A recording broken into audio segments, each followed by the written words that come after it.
Hello, Fat Quarter Shop fans. I'm Joanna Figueroa, and I'm here with Kimberly today. And I'm going to be showing you a few things about one of my newer patterns with Strawberry Fields Revisited. It's called Crosscheck, and the one you see here in front of you is the small version, and then the one that you see right behind you is the bigger version. And they're both in the same pattern. It was inspired by a vintage quilt that I saw that had huge blocks in it and little stripes as the sashings, and of course lots of templates and lots of complicated pieces. And if you know anything about my patterns, I spend a lot of time trying to figure out how to make more complicated things easier for today's quilter, and so we use a fun trimming method on here to avoid any kinds of templates, and I'm going to show you guys how to do that today. Okay, let's grab our supplies. You'll need Joanna's Crosscheck pattern, a layer cake of your favorite mode of fabrics, alpha biddies, and your favorite Aura full thread, which Joanna and I both love color 2000. That's right. Been using that thread forever. So as Kimberly said, you're going to start off for the smaller version that we just showed you. You're going to start off with a layer cake, and as you can see here in front of me, I've got, kind of a partial of my layer cake from Strawberry Fields Revisited. And if you look over here, you'll see that this is basically how we have cut up one layer cake. And if you follow where all the alpha biddies are, you're going to do the one square that you need for the main part, and you're going to cut it in two diagonal sides. So you're going to basically go from one end and to the other end, creating 4 triangles. And then you need 4 of the rectangle pieces, and you're basically from the layer cake, you can get 2 over here and 2 more of them over here. And then you need 4 of the squares, and those are just right over here from the corner. As you can see, basically what's left is those 2 little pieces, and that's just the scrap left over. So you're going to do that cutting for each of the blocks in the pattern from as many of the layer cakes as you want to choose as your favorites. So usually when I'm picking out for a quilt like this, I'm choosing all the stronger prints, leaving out maybe some of the really lightest ones. Maybe if they're solid, sometimes I might leave those until the end so that each block has got something going on. So I usually go and pick my favorites and then kind of keep starting to to pick until I have the amount that's needed. And in this pattern, that is going to be 25 of them. Okay, so for this version. So I would pick my top 25 basically and start with that. And like Kimberly said, for all my piecing, for everything, I use the Aura 2000. I love it. It's a perfect blender with any fig tree lines and so many other collections as well.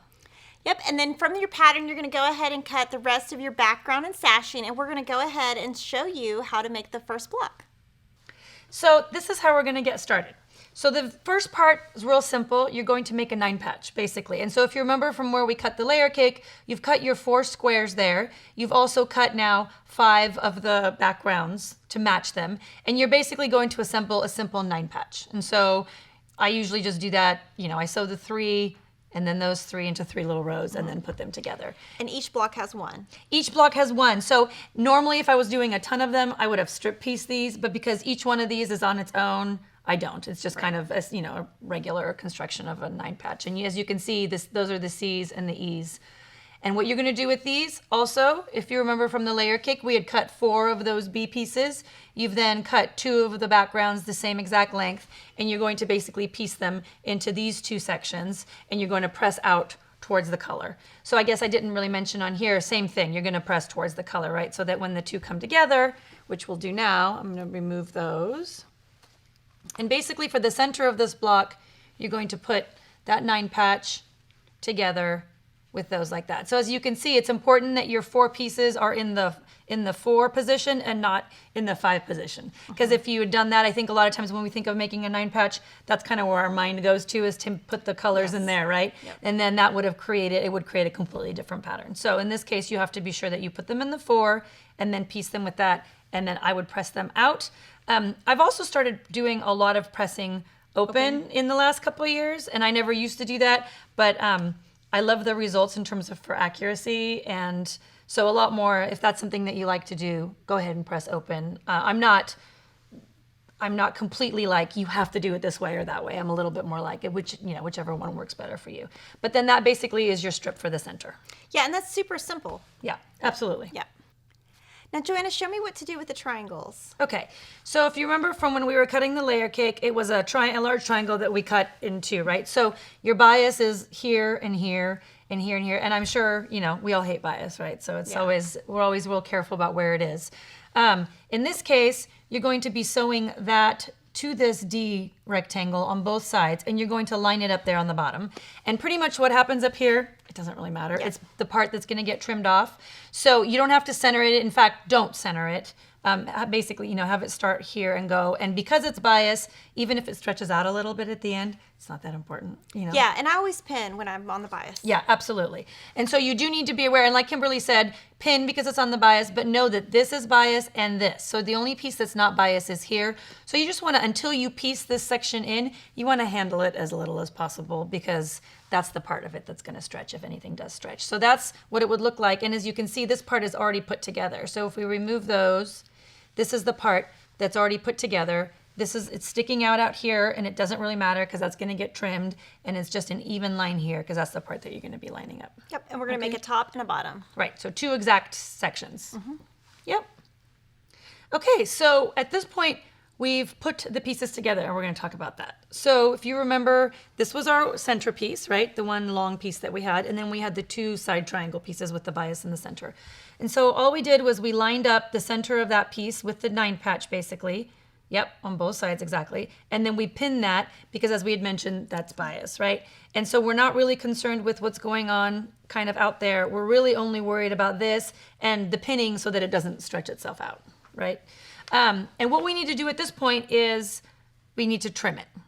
And we need to, normally, I'm not that much of a gadget girl, so I use whatever I have on hand. And so sometimes I put 2 rulers together. If I have a big one, I just use 2 sides of it. But Kimberly has this great 8.5 ruler, which is exactly what we need. Yeah, so I was telling Joanna, I really like to square up and use a square up ruler because then you don't make any mistakes, because I'm one of those people that if you join 2 rulers together, I'm going to do the wrong size. So having the right square. So this is an 8.5 inch square, and I've lined up the white in the very center, and then these are a little bit off, so I'll just move them a little bit. Totally. And then it makes it work, because you want to make sure that that's your point right. is in the center. And even if you were using 2 rulers to do that at home with, I would still do exactly what Kimberly just did. So because the most important thing is that you line it up like she said, and that if you see those tips out there on all of those corners, you want those to be pretty much in the middle of that white strip, because that's what's going to make your block. Otherwise, it's going to be a wonky block. So if you need to kind of make your fabric do what you want it to do, then do that. Yep, and then I'm just going to use this rotating mat.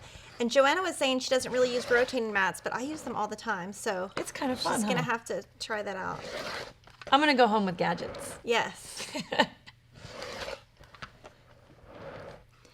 And what I like about this ruler is it's just going to save you a lot of time. I mean, it's perfect. No doubt. You don't even have to think. So. Okay, I guess I'll be going home with one of these. That's pretty cool. Yeah. So basically, exactly what Kimberly just did is what you're going to do to make every single one of the blocks in this one. You're going to do it 25 times with 25 different combinations from your layer cakes. And you're going to remember that this is bias out here, right? So not on this part, but these little pieces are bias. So again, you're just going to let them, put them aside, and as you work, you're going to handle it as little as possible. Okay, so as you can see, this is basically a much larger version of exactly what we just did, and will end up in a 16-inch block, and it's just slightly giant, right? Yeah, so compared to the other one. So you're not going to start with a layer cake. You're going to start with bigger pieces. Right. You're gonna start with basically, like as you can see in the quilt behind us, you're gonna pick 9 of your favorite fabrics from whatever collection you're working with. And you're gonna start off with a much bigger piece. You don't have to worry about cutting it from a layer cake. You'll just cut it regular. And then you'll do the exact same thing. You'll do that strip in the middle and then the 2 sides that you've pieced in, matching up that center piece. So squaring this one up is not quite as easy, and we don't have a specialty ruler to do it. So, and this is how Joanna does it at home anyway. So I think it's good to see 2 sides of it's what you do. The way that, I mean, with Kimberly's, with the ruler, it's a much safer bet. And I just kind of, I kind of am a make do. This is kind of more of a make do kind of a thing. So I make do. I have a ruler that's similar to this at home. And basically what I'm going to do is I'm going to take my block and I'm gonna line it up so that I can find the center piece. So whereas with your ruler, it did that for us, I have to do that visually. So I can see the line through there. So I'm basically gonna just start by seeing where my middle line is, right there along the quilt. And I'm gonna just kind of, as a double check, I'm gonna lay that ruler on that center piece, and I'm gonna make sure, I know that if my finished block here has to be 16.5. So I know that on each side of the middle, I have to get 8.25, Yep. right? So basically this is an 8.5 inch ruler. So if I can see that's gonna be 8.5, I'm gonna be trimming in barely a little bit from that. So I'm gonna basically move it over 1/4, right? Over, and that should be my mark. So as you can see here, there's a little bit less trimming to do, but basically I'm just gonna be real careful and do one at a time. Okay, and then I'm basically gonna, so now I know this is exactly where I want it to be. So that's now, I'm gonna bring that to me. I'm gonna line that up because that's now officially my straight line. And then basically line up the center exactly like I did again. And now that I'm gonna do the second one, again, I'm gonna scoot that over 1/4 inch over. And now I'm gonna start checking to see kind of where my, kind of the same thing we did before. Is this lining up more or less in the middle, right? Is it, that one I can see that it's gonna be good. This one is a tiny bit over, so I might, kind of scoot it in, fudge it in a tiny bit.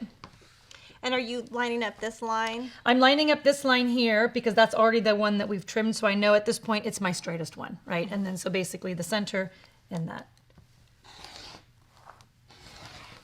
And so that's my second one. And then I'm basically gonna do the same thing 2 more times.